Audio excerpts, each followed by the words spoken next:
Bonjour Carlos et merci d'avoir accepté l'invitation du Wine Business Club. On est ravis de t'accueillir aujourd'hui. Alors, raconte-nous, toi tu es né en 1965, voilà, et puis tu as commencé ta vie professionnelle. Tu étais donc dans le conseil en stratégie et la banque d'affaires, sachant que ton diplôme initial, c'est HEC.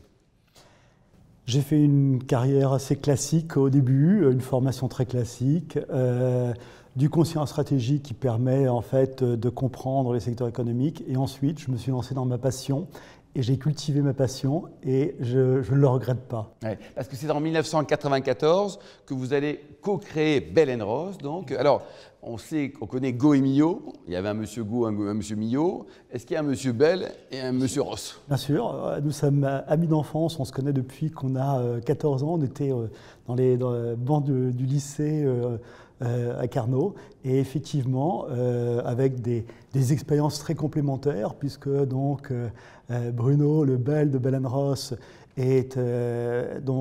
sa spécificité, c'est que c'est un designer produit, il a fait l'ENSI, et moi, c'est toute la partie business, la partie commerciale, donc très complémentaire. Et le couple pro, là, depuis 20 ans, là, ça fonctionne bien? Vous engueulez jamais? Bien sûr que si, mais jamais sur l'essentiel, jamais sur les valeurs. Et effectivement, nous sommes restés amis et ça, nous en sommes très fiers. Alors Carlos, comment peut-on définir le positionnement de Bell & Ross? C'est assez simple. On a prolongé ce que l'on avait initié en 1994, c'est-à-dire les montres à vocation professionnelle, l'inspiration héroïque, donc que ce soit dans le domaine de l'aviation. Et effectivement, aujourd'hui, nous sommes fiers d'avoir abouti à un partenariat avec la Patrouille de France, donc c'est quand même ce qui se fait de mieux dans le domaine de la voltige et des références militaires aéronautiques. Dans le domaine de l'automobile, eh bien, c'est la F1 avec Renault qui est devenue Alpine, l'écurie Alpine. Et puis dans le domaine du diving aussi, nous avons un pan professionnel. Et puis depuis 2 ans, on a complété ça par la BR05 qui est au fond la version urbaine de tout ce monde professionnel. Donc, origine professionnelle, mais après, qu'il y a des débouchés, donc ciel, terre, mer, et puis l'urbain, l'urbain que nous sommes tous. Et la gamme de prix, Bell & Ross, pour ceux qui n'auraient jamais acheté Bell & Ross, qui est une erreur grave, hein, mon cher Carlos, ça va de combien? Alors, on commence raisonnablement à 2 000 €, et ensuite, je dirais le cœur de notre gamme, c'est aux alentours de 5 000 €. Et puis après, je dirais selon la sophistication, ça peut monter très cher, très haut. C'est, je dirais, comme le domaine de la F1, c'est-à-dire que quasiment il n'y a pas de limite, ça va à des prix qui peuvent être hyper élevés parce que hyper technique. Bien sûr. 700 points de vente en temps normal, si je puis dire. La distribution, elle est organisée comment? Tu as des corners, des revendeurs, des exclusivités, des boutiques 100%? C'est comment? Tout ça, toutes les formules. C'est-à-dire, donc, nous avons 13 boutiques monomarques dans le monde. Et puis, ce sont des corners et ce sont des multimarques, au fond, qui représentent toutes les belles maisons, toutes les grandes maisons d'horlogerie. Et donc, voilà, on a la chance d'être totalement international et d'être bien représenté, bien équilibré entre l'Asie, l'Amérique et l'Europe. Et je dirais, face à une crise pandémique comme celle que l'on vit, c'est bien pratique parce que, mis à part il y a 1 an où c'était tous les pays à la fois, maintenant ce sont des continents, ce sont des pays qui se bloquent ou qui se débloquent selon le moment. Donc ça t'arrange quelque part, quoi. Ça permet au moins de ne pas être bloqué en totalité. Au niveau mondial, partout. quoi. Voilà. Oui, c'est ça, quoi. Et vous participez, l'entreprise, le groupe, à des salons également, en temps normal ou pas trop? En temps normal, oui, on adore ça. On est avec, je dirais, toutes les grandes marques. Effectivement, jusqu'à il y a 2 ans, il y avait des salons. Et puis, le Covid a un peu précipité peut-être une difficulté de faire des salons physiques. Et de plus en plus, c'est vrai que l'ouverture digitale permet de compenser en grande partie tout cela.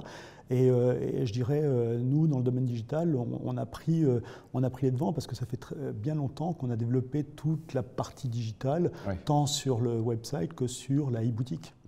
Au niveau des nouveautés, donc, il y a des collections qui sortent chaque année, donc avec ton associé, ami et partenaire, on a bien compris, quoi. Chaque année, en fait, c'est important. Alors, nous, la création, c'est quelque chose qui est stratégique. Mais pour nous, ce qui est important, c'est de garder un fil fil conducteur est de rester toujours dans notre ADN, de rester toujours dans ce qui fait les fondements de la marque.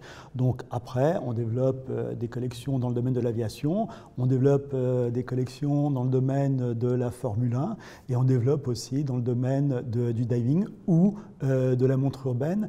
Mais toujours, je dirais en apportant, en trouvant le bon équilibre entre suffisamment de créativité pour surprendre et en même temps rester parfaitement cohérent. Et de façon générale, Carlos, les Français, le marché français, ils sont amateurs de belles montres, c'est des montres plutôt cheap qui se vendent ou alors vraiment il y en a pour toutes les bourses, si je puis dire? Non, le marché français est, je trouve, un marché qui, quand il est ouvert, est très bon. Oui. Et effectivement, nous avons la chance d'avoir des fidèles, d'avoir un très bon réseau de représentants, de détaillants, et avec vraiment des amateurs qui, y compris, collectionnent du Bell & Ross. J'ai en tête quelqu'un qui est charmant et qui est un gros collectionneur de Bell & Ross qui est allé jusqu'à avoir plus de 100 Bell & Ross, qui est quand même 100 absolument, c'est extraordinaire. J'ai vu une boutique là, rue Royale, dans le quartier Village Royal. Vous avez aussi une boutique, le groupe là? Absolument, on a une boutique monomarque qui est juste à côté d'ici et effectivement qui permet d'avoir une bonne représentation de la marque, mais aussi tout ce qui est multimarque permet d'avoir, comme tu disais, des shop-in-shop qui sont, et puis aussi les grands magasins quand ils sont ouverts, où on a une très belle représentation. Donc je pense que aujourd'hui, tout ce qui est représentation, c'est un maillage qui est multiple et on comprend qu'effectivement, c'est cette multiplicité qui fait la force de la marque. Avant les questions spontanées de nos adhérents, hein, on va tous se retrouver ensuite. Côté tennis, il paraît que tu joues au tennis avec tes enfants. Alors, qui bat qui? Parce que tu es jeune, tu es né en 65, mais bon, ça grandit. Mais c'est pas évident et c'est pas gagné parce qu'effectivement, il gagne en maturité et moi peut-être en sagesse, mais pas forcément en sportivité. Bon, ça va. Allez, question spontanée. La première question spontanée. Bonjour Alain, bonjour à tous. Voilà, j'ai une question. Je voudrais savoir quels sont les actionnaires de Bell & Ross. Les actionnaires, eh bien sûr, donc les fondateurs, Bruno et moi-même, le Bell et le Ross. Et puis, nous avons eu la chance de rencontrer très tôt une magnifique maison donc, qui est Chanel et qui est rentrée effectivement par passion et aussi par sa connaissance du luxe et qui nous a accompagnés sur ce chemin merveilleux. Autre question spontanée. Bonjour Carlos, avez-vous des produits dérivés ou sous licence comme des lunettes par exemple?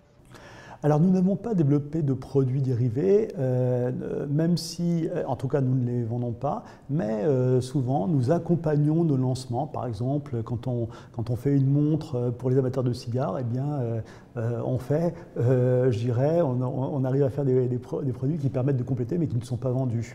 Et enfin, donc la troisième question. Moi, j'ai une question qui est probablement importante. Quelle est la part de budget publicitaire que vous consacrez au développement de cette marque? La communication au sens large, parce que il n'y a pas que le budget publicitaire, il y a aussi tout ce qui est retail, tout ce qui est accompagnement dans le domaine des points de vente, et puis aussi lorsqu'il y avait de l'événementiel, c'est au fond la communication au sens large, tant digitale que la partie print, physique. Donc effectivement, la communication est une des composantes pour faire que la marque soit bien comprise. Merci beaucoup Carlos. Alors pour toutes les autres questions, parce que je sais qu'il y en a plein, vous envoyez un mail à l'attention de Carlos, hein, à l'adresse ou mail qui s'affiche.